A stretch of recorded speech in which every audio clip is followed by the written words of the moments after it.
Voici la vidéo de présentation du Wiko Think 5, un smartphone de milieu de gamme vendu au prix de 200 €. C'est le remplaçant du Wiko Thinking et il dispose d'un écran de 5 pouces avec une résolution de 1280 par 720 pixels. Du côté du design, on remarque qu'il a les bords arrondis, ce qui est un design assez classique chez différents constructeurs. À l'arrière, on retrouvera une coque bleue, assez douce au toucher, avec son appareil photo juste en haut, les 8 millions de pixels, et en dessous, son flash. En bas, on retrouvera le haut-parleur. À l'avant, on dispose d'une dalle entièrement tactile, avec en haut le haut-parleur et à sa droite un capteur photo de 1,3 million de pixels. En bas, on retrouvera les touches Android classiques avec le bouton Options, le bouton Home et le bouton Retour. À droite de ce smartphone, on trouvera le bouton Lock Screen. À gauche, le bouton du volume avec ici le plus et le moins. Au-dessus, la prise jack de 3,5 mm et à sa droite, le port micro USB où on pourra recharger son smartphone mais aussi brancher un appareil externe tel qu'un clavier. La coque arrière de ce mobile est donc détachable. On y trouve en dessous la batterie qui est amovible elle aussi. Elle fait 2000 mAh et vous pourrez bien sûr la changer pour améliorer votre autonomie. Au-dessus de cette batterie, vous trouverez un double port carte SIM. Donc vous pouvez mettre deux cartes SIM différentes, soit de deux opérateurs différents, soit du même opérateur, et vous pourrez ainsi jongler entre deux lignes téléphoniques différentes, donc vie professionnelle et vie personnelle par exemple. Au centre, entre ces deux cartes SIM, on trouve le port micro SD. Vous pourrez ajouter une carte pour étendre la mémoire de votre téléphone. Donc pendant l'allumage du mobile, on va parler de son coffret. Donc le Wiko Think 5 est livré avec le strict minimum, une batterie amovible, un chargeur, un câble micro USB et une paire d'écouteurs. Donc comme vous pouvez le voir, l'écran du Think 5 est quand même assez salissant. Donc là, après quelques minutes d'utilisation, vous pouvez déjà voir les nombreuses traces de doigts. Donc à l'allumage, le Wiko Think 5 dispose d'Android 4.1.2 avec une surcouche Wiko du coup. Donc les couleurs sont assez bonnes, même si on est un peu loin du Super AMOLED HD, du Galaxy S3 ou du Retina de l'iPhone 4S. Oui, je cite ces deux téléphones là parce que c'est deux téléphones de milieu de gamme aujourd'hui et donc on peut le comparer au Wiko Think 5. Malgré tout, on pourra quand même reconnaître un bon écran pour un smartphone à 200 €. Pour ce qui est des performances, le Wiko Think 5 embarque un processeur quad-core Cortex A7 cadencé à 1,2 GHz. Il a fait un score sur Antutu de 12 365, ce qui est un score plutôt pas mal. Il se situe du coup entre le Galaxy Note et le Galaxy Note 2. La plupart des applications sont assez fluides. On peut voir par exemple si je lance Temple Run 2, donc il y a un petit temps avant qu'il se lance, mais au final, vous verrez que le jeu est assez fluide.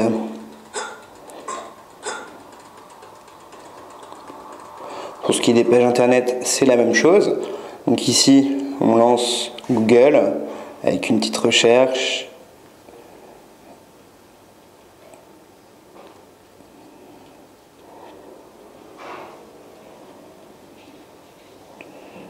Voilà, vous voyez, c'est quand même assez fluide, assez rapide, pas trop de temps de latence.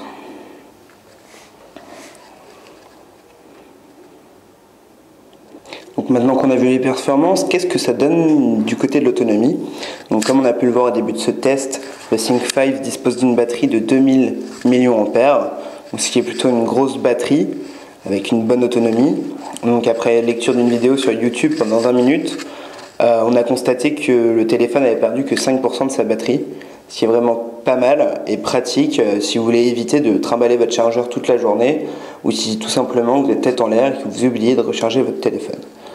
Du côté de la musique, donc ce téléphone dispose d'Android Jelly Bean, donc bien sûr il aura le classique Music Play où vous pourrez écouter l'ensemble de vos sons. Donc là, comme on peut le voir en lançant un son de David Guetta,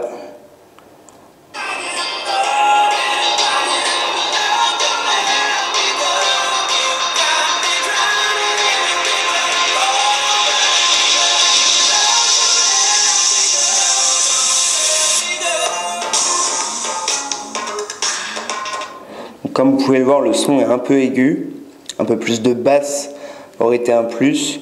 Et bon, après, c'est peut-être aussi une envie du constructeur pour éviter que le son soit trop saturé sur ce téléphone, qu'il a été limité et qu'il est un peu aigu. Si vous n'avez pas de musique perso, vous pourrez aussi utiliser l'application Émission FM. Donc cette application-là ne se lance pas parce que j'ai pas branché les écouteurs. En branchant les écouteurs, vous trouverez toutes vos stations de radio préférées assez facilement. Donc on est dans la partie musique, on en profite pour vous parler des écouteurs qui sont livrés avec ce smartphone. Donc c'est des écouteurs qui sont vraiment entièrement en plastique, il n'y a pas de silicone ni de caoutchouc autour, donc c'est pas très agréable et c'est vrai qu'après une longue écoute, vous aurez très vite très mal aux oreilles, donc il faudra changer de casque, acheter une nouvelle paire d'écouteurs si vous voulez vraiment utiliser pendant longtemps votre téléphone pour écouter la musique. Comme on a pu le voir en début de ce test, le Winco Sync 5 dispose d'un appareil photo de 8 millions de pixels, ce qui lui permet de faire des photos, des scènes de vie, des portraits assez sympas, mais pour ce qui est des photos artistiques, on repassera.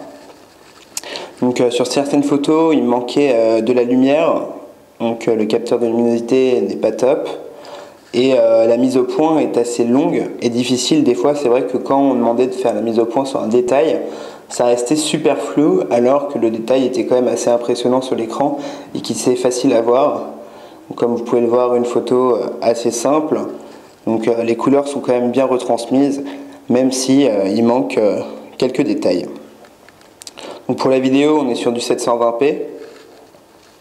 Donc c'est assez sympa, malgré quelques petites saccades, comme on peut le voir ici.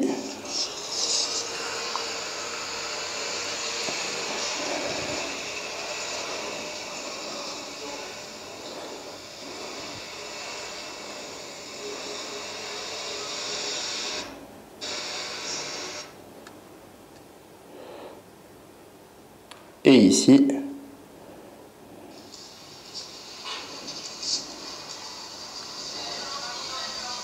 Vous voyez, même qu'on essaye de ne pas bouger, la vidéo est quand même assez saccadée, ce qui est assez dommage pour un capteur de 8 millions de pixels. Donc vous l'aurez compris, le capteur de 8 millions de pixels ne sera pas forcément un argument d'achat pour ce téléphone, parce que ça vend du rêve au début, mais au final c'est quand même assez décevant. Donc au final, ce Winco Sync 5 est bien un smartphone de milieu de gamme. Encore une fois, il se situe au niveau des performances entre le Galaxy Note et le Galaxy Note 2. Il est aussi proche du Galaxy S3 qui est sorti l'an dernier, donc qui est devenu un milieu de gamme lui aussi. Donc pour un téléphone à 200 €, c'est des premiers prix assez sympas. Il plaira forcément à ceux qui n'ont pas beaucoup de budget, mais aussi aux néophytes en smartphone. C'est vrai que c'est un smartphone assez simple et pour des premiers pas, ça sera parfait.